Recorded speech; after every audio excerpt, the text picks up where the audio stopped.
Hey guys, welcome to the channel. Daniel here, and this video, it's part of a full series where I'm going to show you how to remove and install many panels on your 718 Porsche Cayman and Boxster. You're going to see the rear lights, the rear bumper, the Porsche logo, the lower valence, the lower rocker panels, the side mirror, and the exterior door handles, as well as the interior door panels. There's a lot of videos out there and they've even helped me get this apart, but honestly the videos aren't that great, so I'm hoping that these are the videos you turn to, and if that's the case for you, please hit the like button and consider subscribing. I'm here at Elite Auto Films where my car is getting some of the XPEL Stealth PPF redone, and I didn't film taking these panels off unfortunately, but I'm going to be putting them on now, and in that process I'm going to help you understand how they came off and how to put them back on. Now also look forward to another series where I'll be doing the front bumper as well as all of the associated plastics. In this video, I'm going to be showing you how to remove the side mirror, or wing mirror as some of you Brits say. And this is great if you want to wrap your door and not have a seam right here, which really creates a good, clean look. Let's get started.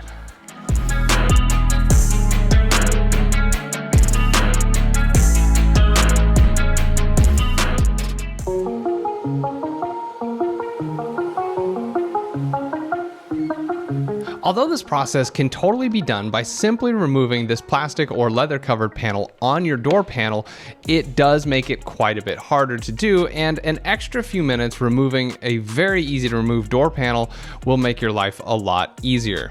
It's just one of those situations where taking the extra steps is a lot less stressful.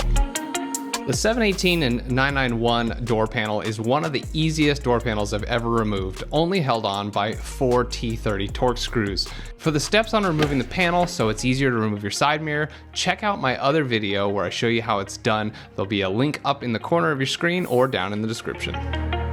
Since you've removed the door panel, I highly recommend you go ahead and remove the big speaker because again, it's gonna make things way easier for you. This will be helpful later when you're rerouting the cables.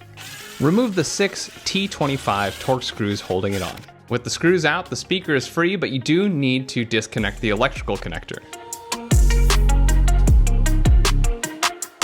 The power and control cable for the mirror is right here. It's held in with this little red lock. Pull that out, and then you can squeeze and pull the connector out of its spot. That cable runs through this rubber grommet. We need to push that grommet in towards the door. If that gives you any trouble, pull it out towards you and then you can restuff it through the hole.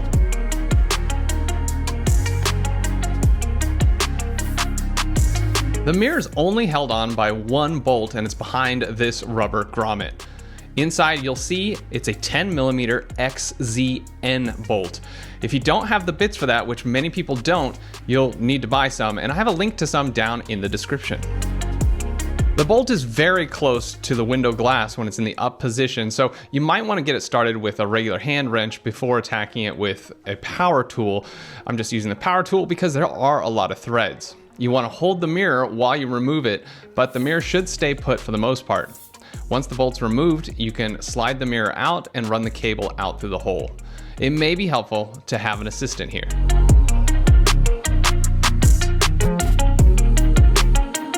Now with the mirror out, you can do what you need to do. I'm not sure if some of the lower models have a different mirror, but maybe you want to upgrade to the GT4 mirror.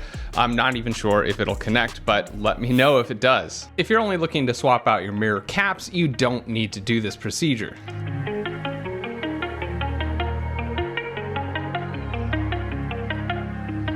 All right, removing that was pretty easy, and reinstalling it is almost just as easy.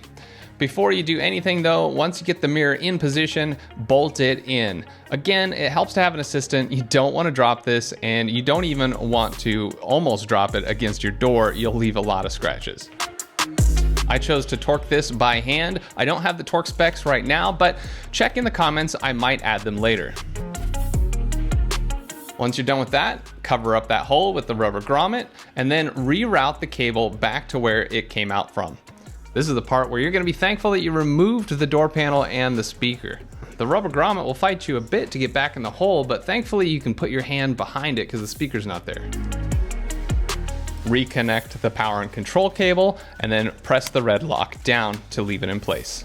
Now reinstall your speaker. Don't forget to reconnect it. 6 T25 Torx screws hold it in. And then reinstall the door panel based on my instructions from the other video. All right, folks, that's it for removing and installing the side view mirror. I hope you found this helpful for whatever project you're doing, maybe a wrap like mine. Listen, if you found it helpful, hit that like button, subscribe, and consider hitting the bell to be notified of future Porsche content. Thanks so much for watching the Jet Fueling channel. See you next time.